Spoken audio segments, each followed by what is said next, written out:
Hoy hemos llegado al capítulo número 27 de Levíticos. Es el último capítulo de este libro que hoy vamos a platicar acerca de él. Y le damos gloria a Dios porque ya es el cuarto libro que me toca comentarlo verso a verso.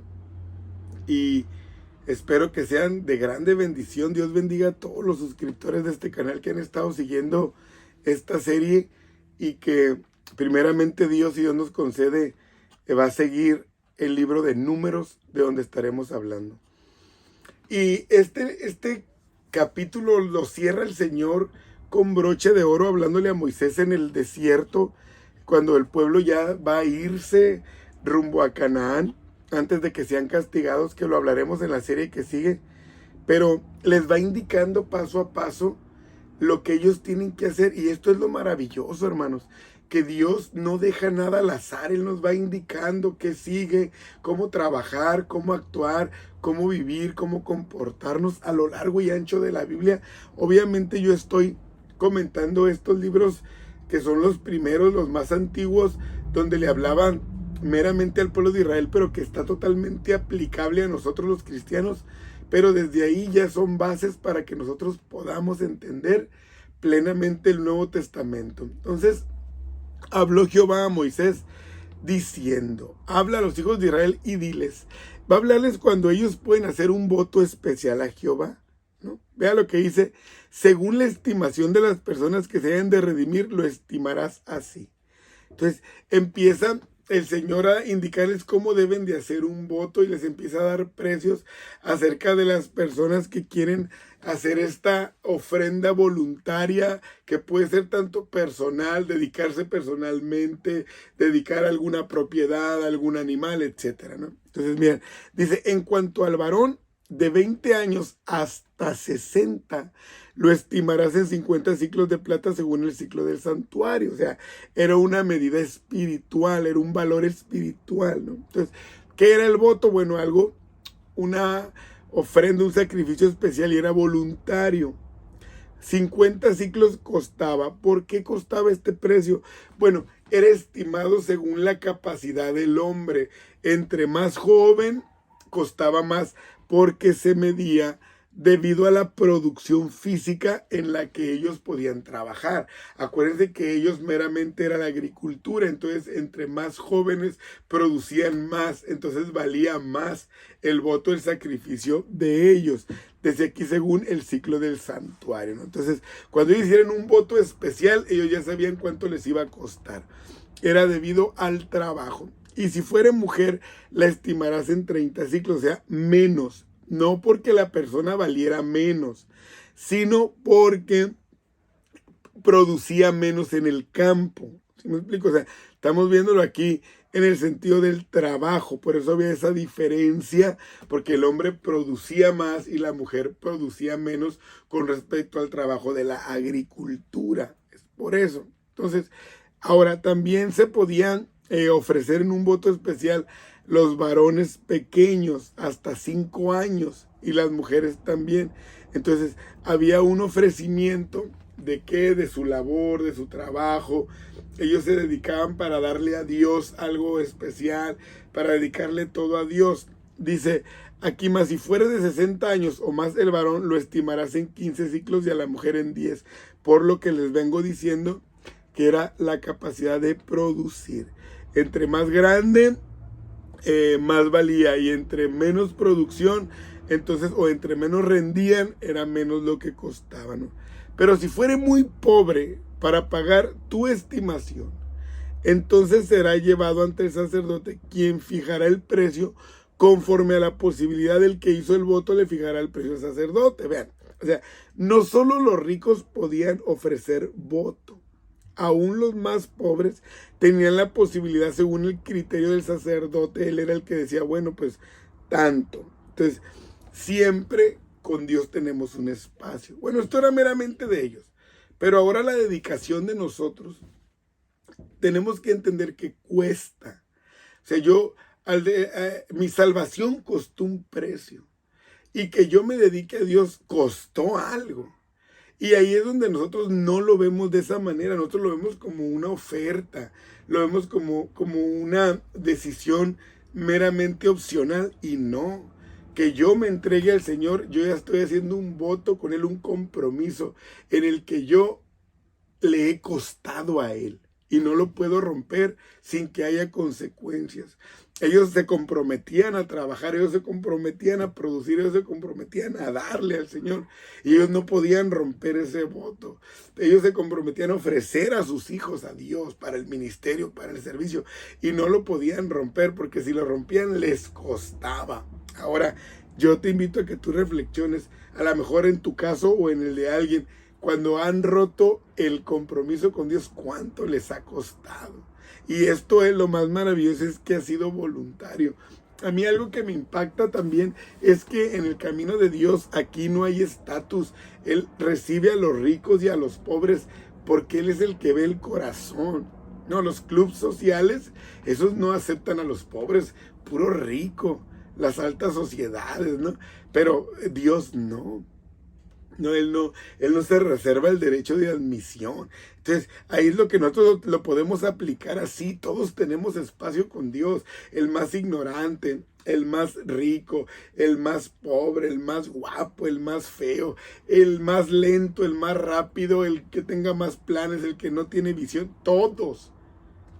El asunto es que al hacer el compromiso con Dios, el pacto, entonces quedamos amarrados con Él. Miren lo que sigue aquí, es maravilloso cómo Dios los compromete, ¿no? Dice, y si fuera animal de los que se ofrece ofrenda a Jehová, todo lo que de los tales se diera a Jehová será santo. O sea, cuando ya se lo daban al Señor, eso ya era santo, porque ya pasaba a ser pertenencia de Dios. Y eso pasa con nosotros cuando Dios nos llama y lo aceptamos, Él nos santifica a nosotros. Por eso la Biblia no habla de los cristianos, la Biblia habla de los santos. La historia habla del cristianismo, pero la Biblia habla de los santos, o sea, de los separados, de los que se guardan para Dios. Dice, ese no puede ser cambiado ni trocado, bueno por malo ni malo por bueno. Si se permutare un animal por el otro y el dado en cambio de él serán sagrados. O sea, tanto el que das como si lo cambiaras iba a ser sagrado todo lo que se ofrecía a Dios. Entonces, podemos ver que aquí lo importante más que el animal que fuera, porque de hecho podían ofrecer hasta un animal inmundo, un animal salvaje. ¿Para qué? No lo podían usar en el servicio, pero lo podían vender. Podían venderlo y sacar beneficio para el tabernáculo. Pero si ese animal tú lo querías rescatar, tú dices, bueno, ya lo presté, ese beneficio, lo quiero para atrás, te costaba más. Y eso es lo que nosotros vemos en el camino de Dios cuando nosotros le servimos y ahí estamos batallando pero avanzando y luego rompemos el pacto y luego queremos volver para atrás. ¿Qué pasa? Batallamos más porque ya nos acusa el diablo, nuestros pecados, todo lo que hicimos mal. Por eso si tú estás en esa condición de ir caminando para atrás en el pacto que hiciste con Dios, detente, porque entre más para atrás te vayas, más te va a costar que tú vuelvas a servirle a Dios. Entonces, cuando alguno dedicare su casa consagrándola a Jehová, la valorará el sacerdote, sea buena o sea mala, según la valorará el sacerdote, así quedará. Mas si el que dedicó su casa deseare rescatarla, añadirá a su evaluación la quinta parte. Fíjense, o sea, si él decía, voy a ofrecer esa casa, no, pero es que la quiero para atrás, ok, entonces ya te iba a costar. No solamente se les iba a hacer cosa fácil ofrecer, porque muchos ofrecen por presumir, muchos ofrecen por quedar bien con la gente, por egocentristas, y ellos tenían que tener cuidado porque si después querían rescatar, entonces les iba a costar más. Entonces ahí tenían que cuidar eso, ¿no? Igual la tierra, acuérdense que costaba según los años que faltaran para el jubileo, entonces era valorada así. Entonces también cuando la querían rescatar, igual, ellos tenían que pagar según lo que el sacerdote estimara, ¿no? Dice aquí, que podías rescatar lo que le ofrecías al Señor, pero le ibas a agregar un precio, ¿no? Y es lo que yo estoy haciendo una reflexión, que nosotros pagamos más cuando queremos recuperar aquel ministerio, Cuando queremos recuperar aquel respaldo de Dios, aquella unción que teníamos antes, cuando había una comunión con Dios íntima, estrecha, y que Dios hablaba con nosotros, nos ministraba, nos guiaba, nos enseñaba, nos revelaba, y luego nosotros rompimos el pacto, ese que hicimos con Él, de decirle que le íbamos a servir toda nuestra vida, pero luego queremos volver en sí. Y ahí es donde entran todas las acusaciones, y no solamente del diablo, sino también de la gente que está en nuestro alrededor. Ahora sí, míralo, ahora sí muy hermano, y antes andaba mal. Todo eso es el precio que se le agrega. Por eso, cuando uno ya se comprometió con Dios, tiene que cuidar ese pacto. No puedes dar marcha atrás. Y estamos viviendo unos tiempos donde a la gente se le hace tan fácil regresarse al mundo. Tan fácil no cumplirle a Dios. Te lo digo porque en estos 18 años que Dios me ha concedido y me ha dado el honor de servirle, he buscado la manera de no regresar a nada de lo de atrás, porque sé lo difícil que sería entonces retomar. Hace mucho tiempo el Señor me mostró en un sueño que yo tuve, cómo si uno se ensucia, si uno se mancha, ya no vuelve a caminar igual. Y me lo mostró así claramente. Recuerdo que yo me desperté y dije, gracias Señor, porque fue un sueño, porque en ese sueño yo tomaba alcohol, yo antes era alcohólico, y yo en el sueño volvía a tomar, y donde tocaba el alcohol, mi interior, el Señor me dejaba ver, me permitía ver que me iba ensuciando todo mi organismo, todo mi ser me lo iba manchando, y yo me despertaba exaltado, y yo le decía al Señor, qué bueno que fue un sueño, pero Él me hacía sentir como si hubiera sido real, cómo yo me sentiría si volviera atrás y rompiera el pacto. Yo jamás caminaría igual. Yo te invito, a ti que estás batallando, que has hecho un pacto con Dios, que no vuelvas atrás, que luches aunque no tengas ganas, aunque no sientas motivación, aunque nada de lo que está en tu entorno te haga caminar, tú camina. Y si tú ya te ensuciaste, ya te manchaste, yo te invito a que también busques regresar a Dios, aunque no sea lo mismo, pero que te esfuerces para que Dios haga de ti el plan perfecto que tiene. No dejes que nada te ponga una etiqueta, ni tú mismo. Vuelve al pacto con Dios para que entonces tú puedas ver la obra de Dios en tu vida. Entonces, esto era muy significativo para ellos, porque es hablar de la ligereza con la que alguien podía ofrecer y no cumplir. Y Dios quería que ellos tuvieran palabra. Y eso es lo que demanda Dios en este tiempo, que nosotros tengamos palabra. Que si dijimos que le vamos a servir, le vamos a servir. Que si dijimos que Él es nuestro Salvador, es porque Él es nuestro Salvador. Y que si dijimos que su palabra es la única palabra que viene del aliento de Dios, entonces ir y escudriñarla. Eso es lo que Dios nos enseña en este capítulo, que realmente tengamos palabra y compromiso. Vea lo que dice aquí dice, mas si él no rescatare la tierra se vendiere a otro, no la rescatará más, sino que cuando saliere en el jubileo, la tierra será santa para Jehová, como tierra consagrada. La posesión de ella será del sacerdote. Es decir, que daba en prenda para el beneficio de la obra de Dios. Acuérdense aparte que ellos no podían vender la tierra totalmente o para siempre, porque el dueño siempre era Dios. Ellos solamente eran administradores, ¿no?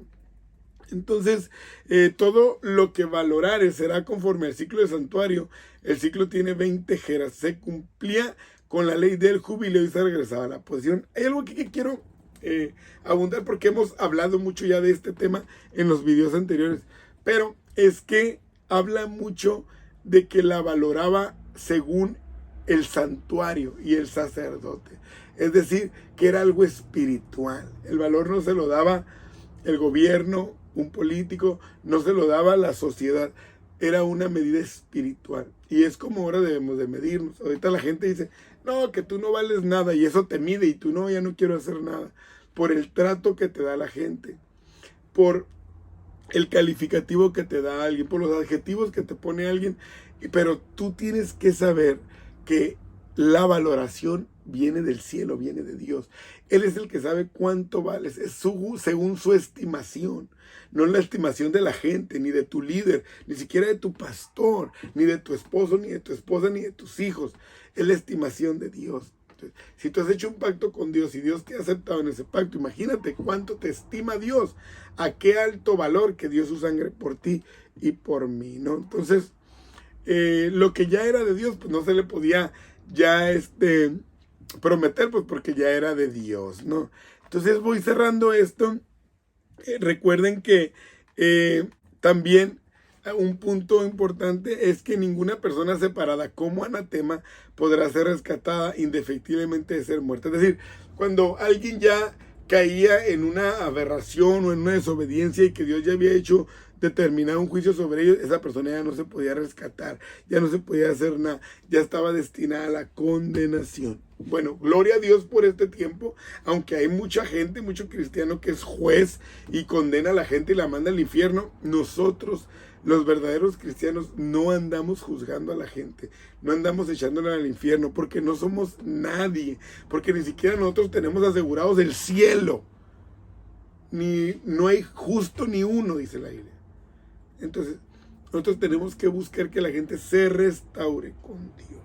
Entonces, cierro. Y el diezmo de la tierra, así de la simiente de la tierra como del fruto de los árboles de Jehová, es cosa dedicada a Jehová. Ese ya no se podía prometer el diezmo, porque ese ya le pertenecía a Dios. Como en este tiempo igual, ya no, el diezmo ya no es como que, Señor, te lo voy a ofrecer porque sale de mi corazón. No, eso ya es de Dios. Aunque no todos lo entienden. Eso no es que yo se lo ofrezca. Yo le ofrezco mi ofrenda, pero el diezmo no se lo ofrezco. El diezmo ya es de Él. Entonces, ¿qué pasaba? Mira, y si alguno quisiera rescatar algo del diezmo, añadirá la quinta parte. O sea, imagínate, si alguien dice, yo no voy a diezmar. Luego ellos, ¿qué tienen que hacer? Agregarle la quinta parte cuando diezmaron, o sea, el 20%. ¿Por qué? Porque no se les debía hacer cosa fácil agarrar lo que era de Dios. Entonces también en eso hay que tener cuidado en la obediencia a la palabra, que es también parte de la economía. Y todos los diezmos de vacas o de ovejas y de todo lo que pasa bajo la vara, el mismo será consagrado a Jehová. Así pasaban los animales bajo una vara y marcaban el 10. Y marcaban el 10 porque ese era lo que le pertenecía a Dios. Cierro, mire lo que dice, no mirará si es bueno o malo ni lo cambiará. Y si lo cambiare, tanto él como el que se dio en cambio serán cosas sagradas. No podrá ser rescatado. Estos son los mandamientos que ordenó Jehová a Moisés para los hijos de Israel en el monte de Sinaí. Y así termina el libro de Levíticos. Gloria a Dios por esta palabra santa. Te invito a que leas la Biblia. Mira, yo aquí tengo mis Biblias, tengo mis libros. Por ahí voy a hacer un video recomendándoles algunas para que ustedes también puedan hacer una inversión y pueda crecer su ministerio, su devoción, su amor hacia Dios, su compromiso, su sabiduría y todo. Gracias por seguir este canal. Dios los bendiga, compartan la información y seamos de bendición en todos lados. Mi nombre es Carlos Martínez. Bendiciones totales y los espero en la serie que viene, que es Números.